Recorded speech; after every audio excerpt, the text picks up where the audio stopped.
चलो अब कहानी को, है ना, कल की कहानी से आगे शुरुआत करते हैं। कल हम लोग, है ना, कल कुछ कॉटन बूम के बारे में पढ़े, यहां तक पढ़ते पढ़ते आए कि इस समय में क्या हुआ ब्रिटेन के पास, है ना। हम लोगों ने पढ़ा कि कंपनी आई, और कंपनी का बहुत बढ़िया योगदान ये रहा, क्या रहा कि भाई जब भी कंपनी आई है ना,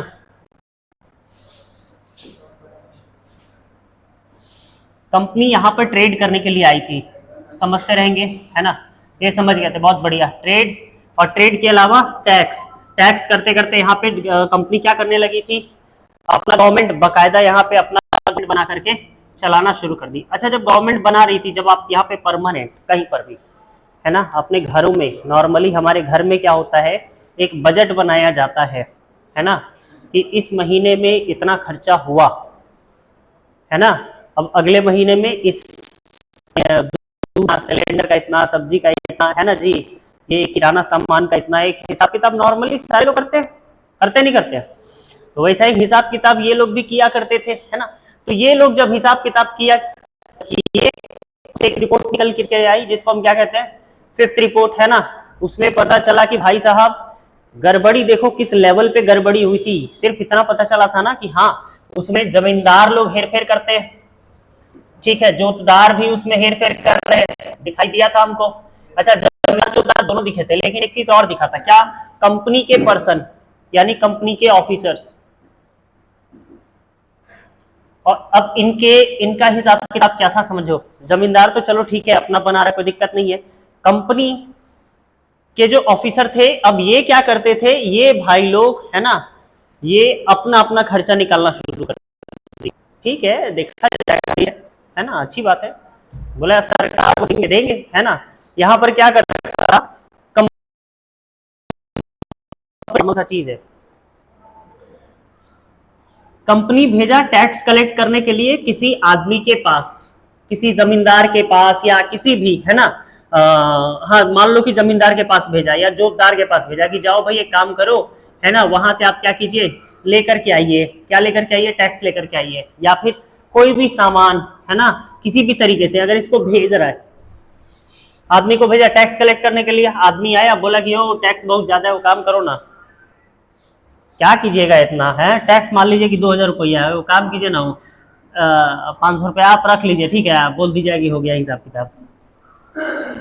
समझ रहे हो, ये पैसा किसके पास गया, अंग्रेज के पॉकेट में, पर्सनल एक्सपेंस में गया, उसका पर्सनल इनकम हो गया, कंपनी का इनकम नहीं हुआ, ब्रिटेन का इनकम नहीं हुआ, है ना। तो ये सारा बात भी निकल करके सामने आया। जब ये सारी बात निकल करके सामने आया, है ना, तो लोगों, भाई वहां के लोग लगे सोचने की भाई आखिर कुछ तो करना पड़ेगा, है ना। इसी बीच उनको एक चीज दिखाई दिया, क्या चीज, ये ब्रिटेन वाले, इनके पास जो कॉटन आता था, वो कहां से आता था, है ना, ये अमेरिका से कॉटन मंगाया करते थे, है ना। और यहाँ पर हमारे यहाँ कहाँ पे, हमारे बॉम्बे में, है ना, यानी महाराष्ट्र में आप चले जाए, गुजरात में चले जाए, इस साइड में क्या है हमारे यहाँ, है ना, हमारे यहाँ फेमस है सूरत, कॉटन के लिए फेमस है ना। तो ये लोग देखे कि खाली हमारे पास यही से रुई आ रहा है, हम लोग यहाँ से भी इकट्ठा कर सकते हैं, है ना।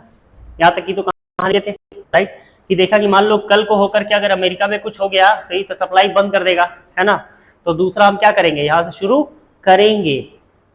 इस वजह से अंग्रेज लोग बहुत सारा चीज भारत से शुरू किया, है ना। इंडिगो, नील भी ऐसा ही था, हमारे चंपारण में हुआ था, चंपारण सत्याग्रह इसीलिए हुआ था, इसके लिए नील की खेती के लिए, बोला जबरदस्ती खेती करना पड़ेगा, करो, काहे करोगे नहीं तो हम बेचेंगे क्या, है ना, अपने करने के लिए। और उस समय का ट्रांसपोर्टेशन देख लो कितना बढ़िया, है ना। उस समय रेलवेज जिस समय नहीं आई थी, अभी रेलवेज आने से पहले की बात है ये, रेलवे जिस समय नहीं आया था, आप देखिए यहाँ पर कितना छोटा छोटा यहाँ पर आपको दिख जाएगा, सब यहाँ बैलगाड़ी दिख जाएगा, दिख रहा है, सब बैल दिख रहा है, सब बैलगाड़ी पर, सब क्या है, पहले का ट्रांसपोर्टेशन यही होता था, है ना।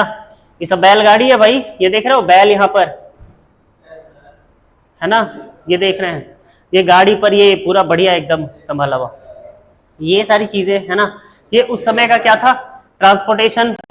इन सब के अलावा जमीन पर है तो ठीक है ना, पानी के रास्ते कहीं अगर यहाँ से अगर भेजना है कलकत्ता, है ना, नाव में डालेंगे, गंगा नदी में डालेंगे, नाव बना करके क्या करेंगे, शुरू कर देंगे, राइट। ये सारी बातें रही कंपनी के बिजनेस शुरू करने की, राइट।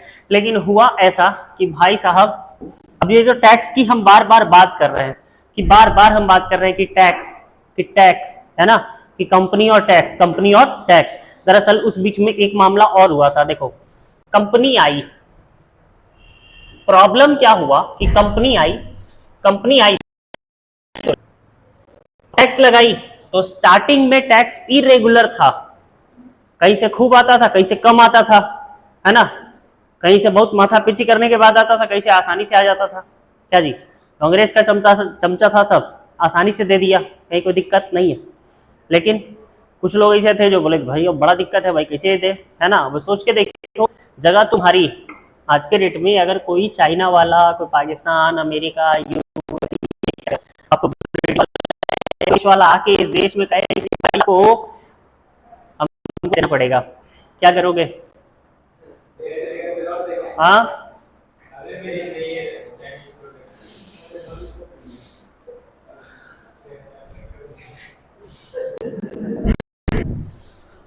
ये आज का भारत है, समझे, वापस नहीं जा पाएगा इधर ही रह जाएगा, समझे।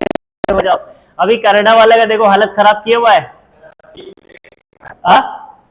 बस बस बस अफीम अफीम का ही व्यापार खूब करता था ये सब, समझे, ये सब खूब एकदम इधर उधर करता था, नशा सब जो है ना खूब पहुंचाया। चलिए भाई, अब आगे देखते हैं। हाँ, तो हम देखे टैक्स, जब टैक्स इरेगुलर हुआ, है ना, जब उसके समझ में नहीं आया कि कैसे क्या करे, तो फिर एक हड़पने के लिए, है ना, एक सिस्टम लेकर के आया, उसको हम लोग कहते हैं परमानेंट सेटलमेंट, कहते हैं ना कि परमानेंट सेटलमेंट लेकर के आया, स्थायी बंदोबस्ती लेकर के आया, इस्तेमारी व्यवस्था लेकर के आया। इसमें फिक्स कर दिया, क्या फिक्स कर दिया, इसमें टैक्स क्या रहेगा तुम्हारा, फिक्स रहेगा, और किस लॉन्ग टाइम के लिए, ये भी नहीं कि शॉर्ट टाइम है, किसके लिए, लॉन्ग टाइम के लिए। अब लॉन्ग टाइम के लिए अगर फिक्स किया है, तो इसका मतलब है कि रेट ऑफ इंटरेस्ट क्या होगा, मतलब वो जो रेट होगा टैक्स का, वो क्या होगा, बेसिकली हाई होगा, है ना। तो जब हाई होगा, तो ऐसा हुआ कि कितना हाई, सवाल है कि कितना हाई। तो सपोज करो कि पहले अगर देते थे 10%, है ना, मान लीजिए कि 100% आपकी खेती है, 100 केजी आप क्या कर रहे हैं, गेहूं उगा रहे हैं, चावल उगा रहे हैं, है ना, धान उगा रहे हैं, कुछ भी आप 100 किलो उगा रहे हैं, इसमें से आप क्या कर रहे हैं, 10 केजी किसको दे दे रहे हैं, हाँ, अंग्रेज को 10 केजी, है ना। बाद में इतना ज्यादा हाई रेट हो गया कि रेट हो गया, मतलब 10 केजी नहीं, आप 20 केजी दे दीजिए, 20 केजी, इतना। अब सोच के देखो, ये तो डबल हो गया ना जी, इंटरेस्ट रेट, है ना। जहां कम बढ़ा वहां 50% बढ़ा, जहां कम बढ़ा वहां 50% बढ़ा, है ना। 10 केजी 50% बढ़ेगा तो कितना हो जाएगा, 15 केजी। भाई 100 केजी का 15% कितना होगा, 15 केजी होगा, नहीं जी। जहां कम बढ़ा, जहां कम बढ़ा वहां 50 KG, sorry sorry sorry, 15 KG नहीं, 50 केजी, 50 केजी, 15 केजी नहीं, सॉरी, है ना जी। अब सोच करके देखिए,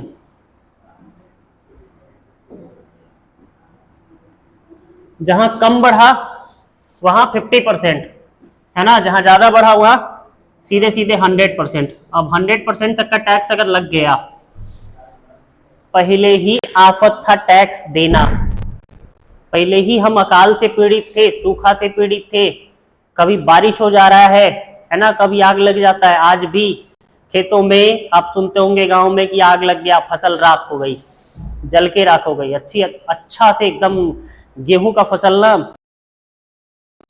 बन के एकदम तैयार है, मतलब 2 दिन 3 दिन के बाद कट जाएगा, वैसा वैसा फसल जब आग लगता है ना, इतना बुरा लगता है, सोचो किसानों को कितना बुरा लगता होगा, है ना। तो वैसे वैसा वैसा हालत है, उसमें भी टैक्स अब कितना परसेंट बढ़ गया, 100%। अब दे पाइएगा नहीं, तो होने लगा प्रॉब्लम, है ना। वही कहा गया भाई कितना बढ़ा, 50 से लेकर के समय बढ़ना शुरू। अच्छा, जब इस समय क्या हुआ, टैक्स बढ़ा। अब देखो, टैक्स जैसे जैसे राइज करेगा, टैक्स राइज कर रहा है, भाई ब्रिटिश अधिकारी लोग यहाँ से पहुंचल है ना, यहाँ पे ऑफिसर सब पहुंचल है कि भाई हमको टैक्स कलेक्ट करना है, टैक्स बढ़ रहा है। अब ये लोग पहुंचे टैक्स कलेक्ट करने के लिए, है ना। अब इनके पास टैक्स है ही नहीं है, देने के लिए कुछ है नहीं, अब क्या करेगा भाई साहब, जगह छोड़ के भाग जाएगा। एक दिन का बात नहीं है ये, लॉन्ग प्रोसेस है ये, बहुत लॉन्ग प्रोसेस है ये। ऐसा नहीं है कि एक आदमी गया भाग गया, है ना। सोच के देखिए, बहुत लंबा प्रोसेस है, सालों साल लोग इसी तरीके से भाग आया, अंग्रेज अधिकारी आया, है ना, अभी आदमी अपने घर छोड़ गया, जाओ खोज लो। बाबर के समय नहीं होता क्या, लोग जंगल में भाग जाया करते थे, है ना। हाँ, तो यहाँ का लोग भी इतिहास पढ़े हुआ था, हिस्ट्री पढ़े हुआ था, सब समझे, सब क्या करता था, भाग जाता था। भागेगा तो क्या होगा, अब एग्रीकल्चर पर क्या होना पड़ेगा, असर होना शुरू हो जाएगा। भागोगे तो है ना, तो जब खेती नहीं करोगे तो जो बूम आपको देखने के लिए मिला था कॉटन के फील्ड में, उस समय में अचानक से कॉटन में बहुत तेजी आ गया, तेजी आया तो क्या शुरू किया, कल्चर करना शुरू कर दिया, है ना। लेकिन जैसे टैक्स हाई होना शुरू हुआ, अब क्या हो गया भाई, अब पे करना मुश्किल है, अब पे करना मुश्किल है तो फिर आपको खेती छोड़ना पड़ेगा। तो धीरे धीरे हम देखेंगे कि आपका क्या शुरू हो जाएगा, धीरे धीरे आपका कपास का खेत यानी कॉटन फील्ड जो है धीरे धीरे वो सब कम होना शुरू हो जाएगा, राइट। अच्छा, फिर जैसे ही अब ये कम होगा, जब कम होगा भाई बेसिकली खेती जब कम करोगे तो इनकम आएगा, और जब आपके पास इनकम अगर कम है, सोच के देखिए, इनकम अगर कम है ना, फिर आप गए भैया किसी से कि लाओ भाई थोड़ा सा हमको उधार दे दो, वो अगला देख करके बोलेगा भाई तुम्हारे पास ऐसा क्या है कि हम कुछ दें, क्योंकि आज के डेट में या उस समय के भी डेट में याद रखिए, उधार लेने का एक नियम होता है, क्या चीज, कुछ रखिएगा गिरवी तब जाकर के मिलेगा, गाँव में तो खासकर बिना कुछ रखे नहीं होता है ना। बहुत सारे लीगल भी है ना। अभी हम लास्ट टाइम छत्तीसगढ़ में थे, वहां पे शायद 1% या सारी चीजें लीगल थी, है ना, हालांकि, लेकिन हाँ वहां पर भी लोग रखवा लेते थे, फर्स्ट क्लास गाड़ी सब आता है, गाड़ी रखवाता था, एकदम 2 लाख रुपए 4 लाख लेके चला गया, गया उधर सट्टा खेल के आया, सामने उधर पैसा लेके, ऐसा हिसाब किताब होता था। ये सारी चीजें होती है ना। बस बस बस गाड़ी अब सोच के देखो, 5 लाख का 10 लाख का गाड़ी को एक बार में छोड़ के चला जाए, है कि नहीं। तो अब देखो यहाँ पे यही सारा चीज है, अब इनकम अगर है तो आपका डेप्ट सिक्योर नहीं है ना, आप क्या दीजिए भाई, कैसे, हाउ आप सिक्योर, आप कैसे, भाई ये तो हमेशा कंफ्यूजन में ही रहेगा कि भाई आप कैसे इतना क्या कीजिएगा, कैसे आप ये कर्जा चुकाइएगा। अब बहुत नॉर्मल सा चीज है, आप ऐसे लोग को भाड़ा, अच्छा एक चीज बताओ, तो अपने जान पहचान के मतलब लोगों में ऐसे लोग को दोगे क्या कर्जा, जिस आपको पता है कि वो मतलब देगा नहीं या फिर उसके पास नहीं है ना, ऐसे लोग को दोगे क्या। अगर कोई पैसा वाला अगर कुछ पैसा मांगे तो दोगे ही नहीं दोगे, हाँ आराम से दे दो, कि पता है उसके पास पैसा है, कि देगा, आज नहीं देगा कल दे देगा, देगा नहीं देगा, है। तो ये सारी चीजें, अब ये सारा प्रॉब्लम होने लगा भाई, कर्ज लोग को मिलेगा नहीं, अब कर्जा नहीं मिलेगा तो इकोनॉमिक स्थिति क्या होगी, धीरे धीरे हमारी खत्म होती चली जाएगी। अब जैसे जैसे धीरे धीरे क्या होगी, खत्म हो जाएगी, तो अब साहूकार लोग क्या करेंगे, अब इसका फायदा उठाएंगे। साहूकार जब फायदा उठाएगा, एक चीज जान लीजिए, साहूकार क्या फायदा उठाता था समझे, जितना आप मान लीजिए कि आप कुछ पैसा लिए, ठीक है, आप ले लिए 100 रुपया, ठीक है, अब कहा कि इसका 5 रुपया बढ़ेगा, मैंने 5% के हिसाब से बढ़ेगा, समझे। एक समय आएगा, फिक्स कर दिया हर महीने 5-5 रुपया। अब गरीब आदमी है बेचारा, 100 रुपया एक बार में नहीं ला पा रहा है, हर महीने 5 रुपया चुका दे रहा है। अब सोचते रहिए वो 4 साल 5 साल 6 साल ले चुकाते ही चला जा रहा है, 5 रुपया चुका रहा है, 5 रुपया भी अगर सिर्फ 2 साल चुकाया, सिर्फ 2 साल, तो कितना चुकाएगा सोच के देखो, 5 रुपया 12, 2 साल कितना हुआ, हाँ 120। कर्जा कितना लिए थे, 100 रुपया, चुका कितना रहे, 120। अभी इसमें इसको और चुकाना है, इसमें 100 रुपया और हो, और 100 रुपया मूलधन नहीं दोगे, ब्याज दोगे, ये तो खाली ब्याज हुआ, ये खाली इंटरेस्ट हुआ।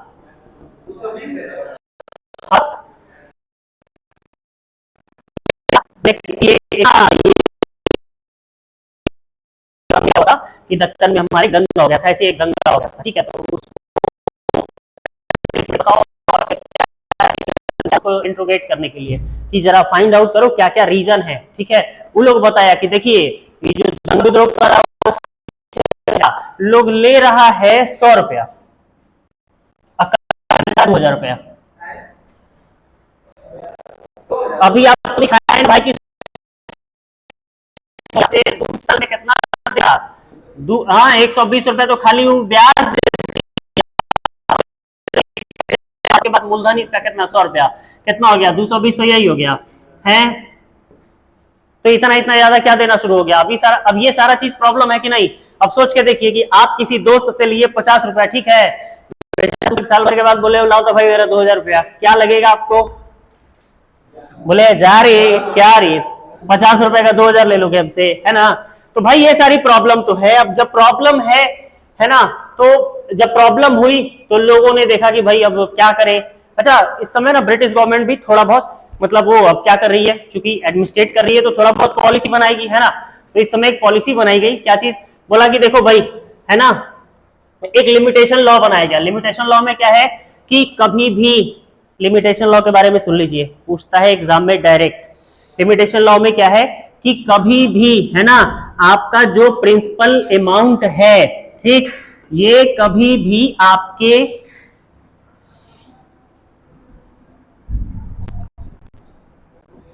इंटरेस्ट, है ना, से बड़ा ही होगा। कभी भी प्रिंसिपल के बराबर का इंटरेस्ट नहीं होगा। तब ठीक है। पता चला कि 100 रुपया लिए थे, ठीक है, 100 रुपया उधार एथी हो गया, ब्याज हो गया, कुल मिला के 200 रुपया दे रहे हैं, ये गलत चीज है। मतलब क्या बना जी, कौन सा उधार लेने का डबल पैसा देना पड़ा हमको, है ना।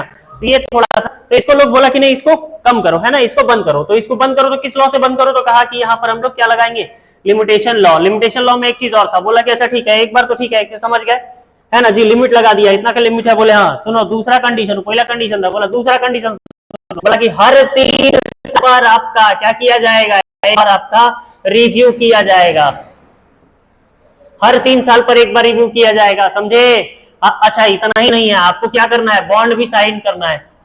हाँ, बॉन्ड साइन करना है स्टाम्प पेपर पर। याद है पहले जमाने में सेठ साहूकार लोग ठप्पा लगवा लेता था, लोग अंगूठा, है ना। बस बस परंपरा एकदम चालू है, परंपरा बिल्कुल बदली नहीं है और ना ही बदलेगी कभी, है ना।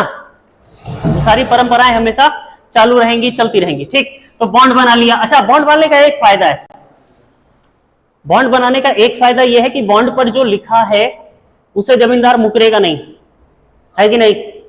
लेकिन एक घाटा भी है कि पढ़ा लिखा सिर्फ जमींदार ही तो है, या तो उसके दरबार में बैठा हुआ मुनीम ये है, पढ़ा लिखा है। बेचारा किसान क्या पढ़ा लिखा है, उसको तो कुछ लिख दो, कुछ पढ़ के सुना दो, क्या मानेगा वो, तो सब में हाँ हाँ कर देगा। ये चीज सबसे ज्यादा होता था, समझे। होता था कुछ, लिखता था कुछ, मालिक पैसा देते जाइए, है ना, पैसा देते जाइए, देते जाइए, देते जाइए। पैसा जाके चुका दिए फिर भी कहेगा ना तो बाकी है, इतना रुपया बाकी है ना। लोग गिरवी रखते थे, उसमें से लोग क्या करते थे, गिरवी वाले में से सामान निकाल लेते थे, है ना। अब अगला जमींदार आदमी है, उसको कौन जाएगा बोलने भाई। नहीं, एक आदमी बेचारा अपने घर से थोड़ा सा गहना ला करके गिरवी रख दिया, ठीक है, उसमें उसके बीवी की सपोज करो कि कान की बाली रही होगी, क्योंकि गहना गुड़िया में ऐसा होता है ना। अच्छा सुनो, और औरत लोग होती है भाई, बुरा मत मानिएगा, लेकिन सही मामले में गहनों के प्रति थोड़ा सा होता है इनका, है ना। और ये इनके लिए बना ही है, मर्द लोग के लिए बना ही नहीं है। तो जिसके लिए है, तो जिसके लिए है उस पर अच्छा भी लगता है ना जी। अब सोच के देखिए, मर्दाना लोग ऐसा पहन के कान में बाली घूमना कैसा लगेगा, ठीक है ना। हाँ, बहुत सब घूमता भी है, कौन एक कान में छेदवा लेगा, कौन एक कान में छेदवा लेगा, नहीं जी। सोच के देखिए, अब जमींदार की पत्नी को अच्छा लग गया, जमींदार की मजाल है कि मना कर दे, आए।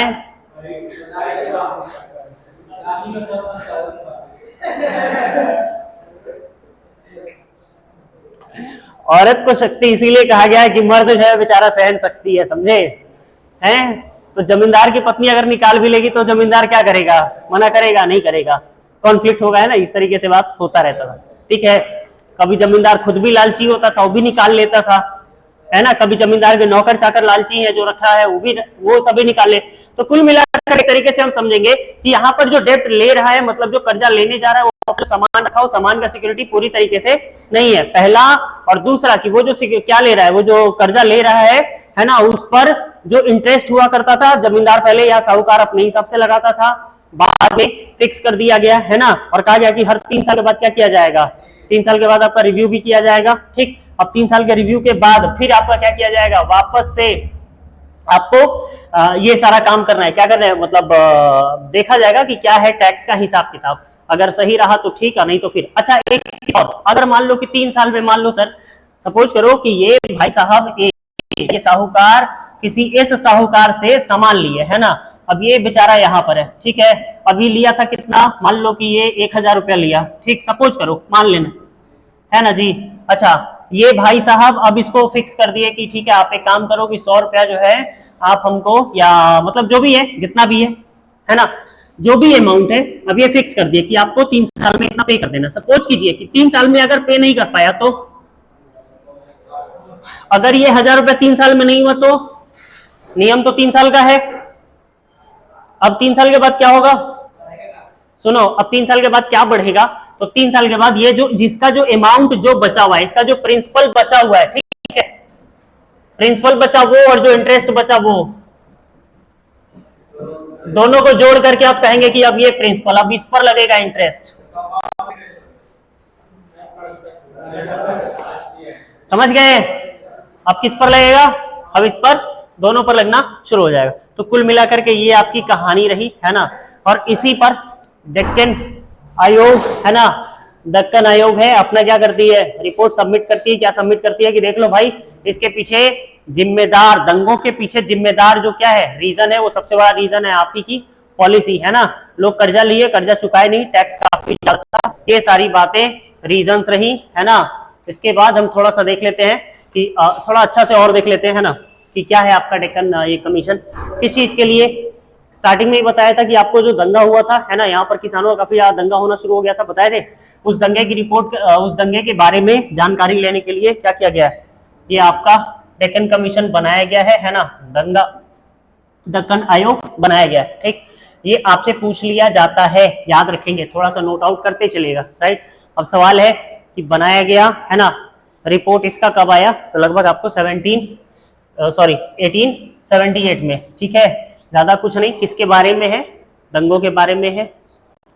वही बताया कि क्या क्या लफड़ा था, है ना, क्या क्या आपका प्रॉब्लम है, क्या क्या आपके रीजंस रहे। और उसमें एक चीज और बताया कि भाई आपकी जो राजस्व की जो मांग, मतलब आपका जो रेवेन्यू क्या है, जो आप रेवेन्यू जमा, है ना, जो आप टारगेट अपना रखे हुए हैं, वो आपका काफी ज्यादा हाई है। बेसिकली हाई हो गई यार, परमानेंट सेटलमेंट लगाया, उसको लॉन्ग टर्म आज ही अपना इंटरेस्ट कम कर देगा तो भविष्य में उसको दिक्कत नहीं होगी क्या, वो भी क्या किया, वही सारा रीजन रहा, है ना। तो कुल मिलाकर के यही बोला कि भाई ये सारे लोग क्या है, यही सारे लोग, ये सारे रीजंस क्या हैं, आपके जिम्मेदार हैं, ठीक है। और कुल मिलाकर के फाइनली, है ना, बोला कि अच्छा ये बताओ कंक्लूजन बताओ कि ये सारा जो दंगा हुआ इस सबके बीच में सही दोषी कौन है। बोला और कोई नहीं, बोला साहूकार दोषी है, जो क्या दे रहा था, जो कर्जा दे रहा था, है ना, न मांग बढ़ाता अपना, न अपना क्या करता, ब्याज बढ़ाता, ठीक है। आना लोग क्या होते, दिक्कत होते, है ना जी। अगर लोगों को दिक्कत नहीं होती, लोग आराम से टैक्स भी देते रहते, कहीं कोई दिक्कत ही नहीं था, पकड़ो मारो, है ना। बोला ये सबसे ज्यादा दोषी कौन है, साहूकार, खुद पर थोड़ी लेगा जी, है, अपना दही किसी को खट्टा लगता है जी, बेसिकली वही बात है। चलिए भाई, इसके बाद है आपका टाइमलाइन, है ना। टाइमलाइन को थोड़ा सा, हाँ, थोड़ा सा यहाँ से पूछ लेता है प्रश्न, है ना, तो कॉपी कलम थोड़ा लगा करके ये कर ले कि सबसे पहला जो कि आपको बताया गया, जो इंपॉर्टेंट है, पूछा जाता है हमेशा, कि सबसे पहला रेगुलेटिंग एक्ट आपको बताए थे 1773, याद रखेंगे 1773 में क्या किया गया था, सबसे पहला रेगुलेटिंग एक्ट 1773, ठीक है। अच्छा, 1773 में रेगुलेटिंग एक्ट लगाया गया था। उसके बाद बताए थे कि बंगाल में परमानेंट सेटलमेंट किया गया था, कब किया गया था, 93 में, इसके 20 साल के बाद, 93, है ना, तभी ना 4 साल के बाद 97 में क्या किया गया था, 1797 में बर्धमान में क्या किया गया था, उसका संपत्ति बैठ के नीलाम कर दिया गया था। हाँ हाँ, ठीक है। उसके बाद नहीं, किसमें, हाँ, यहाँ पर बस 2 ही यहाँ पे ये लोग लगाए थे, ठीक है। एक तो रैयतवाड़ी, अपना रैयत वाला सिस्टम, है ना, और एक परमानेंट सेटलमेंट लगा दिया, जहां से हमको क्या होता रहे, हमेशा आता रहे, ठीक है, राइट। अच्छा, फिर इसके बाद आपको याद करना है, हाँ, संथाल हमेशा पूछ लिया जाता है, ठीक है, संथालों के बारे में, राइट। कि अच्छा, संथाल से याद आया, संथाल के यहाँ से पूछता है, संथाल विद्रोह के मतलब वो कौन थे, लीडर, नेतृत्वकर्ता, है ना, कौन थे, सिद्धू, और नोट कर लेना, पर यहां जहां लिख रहे हो एक बार फिर से नोट कर लेना।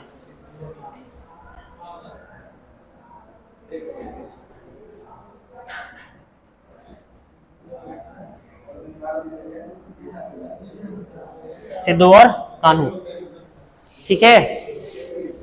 चलिए, इसी के साथ ही चैप्टर खत्म। अगले चैप्टर में, अब अगले वीडियो में मिलते हैं, राइट।